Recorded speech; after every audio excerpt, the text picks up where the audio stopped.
যে ভিটামিনের অভাবে শরীরে অতিরিক্ত ঘাম হয়।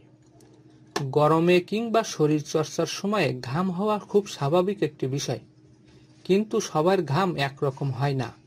অনেকের সামান্য পরিশ্রমেই অতিরিক্ত ঘাম হয়, ফলে তারা অল্পতেই ক্লান্ত হয়ে পড়েন, এমনকি সবার সামনে অস্বস্তিও বোধ করেন।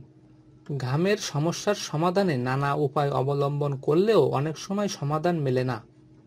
তবে অতিরিক্ত ঘামকে হালকাভাবে নেওয়া অনুচিত। বিশেষজ্ঞদের মতে কোনো কারণ ছাড়া অতিরিক্ত ঘাম হওয়া শরীরে একটি অপ্রয়োজনীয় ভিটামিনের ঘাটতির ইঙ্গিত বহন করতে পারে। ন্যাশনাল ইনস্টিটিউট অফ হেলথের একটি প্রতিবেদনের তথ্য মতে শরীরের ভিটামিন বি12 এর অভাবে অতিরিক্ত ঘাম হতে পারে। এই বিশেষ ভিটামিনের ঘাটতির কারণে বিশেষ করে রাতের দিকে ঘাম হতে দেখা যায়। মূলত ভিটামিন বি12 এর অভাবে স্নায়ুতন্ত্র ঠিকভাবে কাজ করতে পারে না। যেহেতু স্নায়ুতন্ত্র আমাদের হৃদস্পন্দন, রক্তচাপ ও ঘাম গ্রন্থির মতো শরীরের বিভিন্ন কাজ নিয়ন্ত্রণ করে, তাই যদি এটি সঠিকভাবে কাজ না করে তাহলে শরীরের তাপমাত্রা নিয়ন্ত্রণের অবনতি হতে পারে, যার ফলে অতিরিক্ত ঘাম হয়। চিকিৎসকদের মতে ভিটামিন বি1, বি6 ও বি12 স্নায়ুতন্ত্র ও দেহের শক্তি উৎপাদনে গুরুত্বপূর্ণ ভূমিকা রাখে। এদের ঘাটতি হলে স্নায়ুর উপর প্রভাব পড়ে এবং হাতের তালু বা পায়ের পাতায় অস্বাভাবিক ঘাম হতে পারে। শুধু তাই নয়, বি12 ভিটামিনের অভাবে হাত পা ঝিনঝিন করা, দুর্বলতা বা মনোযোগে ঘাটতিও দেখা দিতে পারে।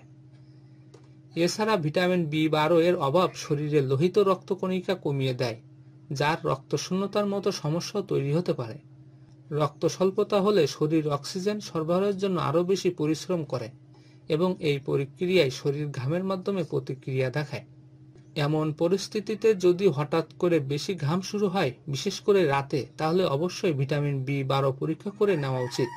সাধারণত নিরামিষভোজীদের মধ্যে ভিটামিন বি12 এর অভাব বেশি দেখা যায়, কারণ এই ভিটামিন বেশিরভাগই আমিষ খাবারে পাওয়া যায়। এছাড়া বয়সের সঙ্গে সঙ্গে ভিটামিন শোষণের ক্ষমতা কমে যাওয়ায় 50 বছরের বেশি বয়সীদের মধ্যেও এই ভিটামিন কম থাকতে পারে। আবার হজমের সমস্যা যেমন গ্যাস্ট্রিক বা অন্ত্রের রোগ হলেও শরীরে ভিটামিন বি12 কম থাকতে পারে।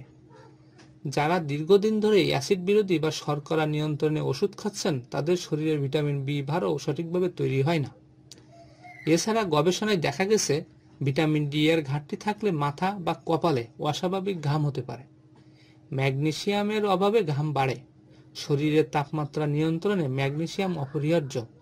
এই খনিজের ঘাটতি হলে শরীর স্বাভাবিক তাপমাত্রা ধরে রাখতে পারে না, ফলে অতিরিক্ত ঘাম হতে শুরু করে। গবেষণায় দেখা গেছে যেসব রোগীর দীর্ঘদিন ধরে অতিরিক্ত ঘাম সমস্যা রয়েছে, তাদের শরীরে ভিটামিন ডি ও ম্যাগনেসিয়ামের মাত্রা স্বাভাবিকের তুলনায় অনেক কম থাকে।